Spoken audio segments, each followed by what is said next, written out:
بص يا صاحبي، الحياة دي عاملة زي سباق جري ملهوش نهاية. كل يوم شغل، ضغط، مسؤوليات، ودماغك مش بترتاح. عشان كده من وقت للتاني لازم توقف، تاخد ريست كده من الدوشة والزحمة، وتعمل أي حاجة بتحبها حتى لو كانت بسيطة. يعني ممكن تقعد مع نفسك في مكان هادي، تاكل أكلة أنت بتحبها، أو تتمشى في الشارع من غير هدف بس عشان تغير جو. اللحظات الصغيرة دي هتلاقيها بتشحن طاقتك من جديد، بتخلي دماغك صافية وقلبك أهدى ونفسك مفتوحة تكمل تاني. ما تنساش لما تتعب أو تحس إنك خلاص وقفت، خليك دايما بتدي لنفسك وقت حتى لو كام ساعة في الأسبوع. وافتكر، الراحة مش رفاهية، الراحة ضرورة عشان تعرف تكمل المشوار.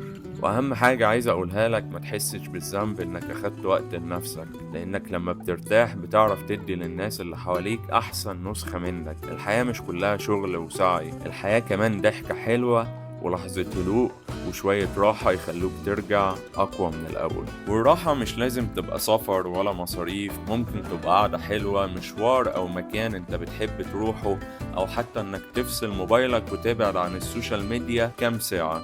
المهم إنك تدي لنفسك فرصة تعيش اللحظة، لأنك لو فضلت تجري من غير ما توقف، هتيجي لحظة وتكتشف إنك نسيت تستمتع بالطريق.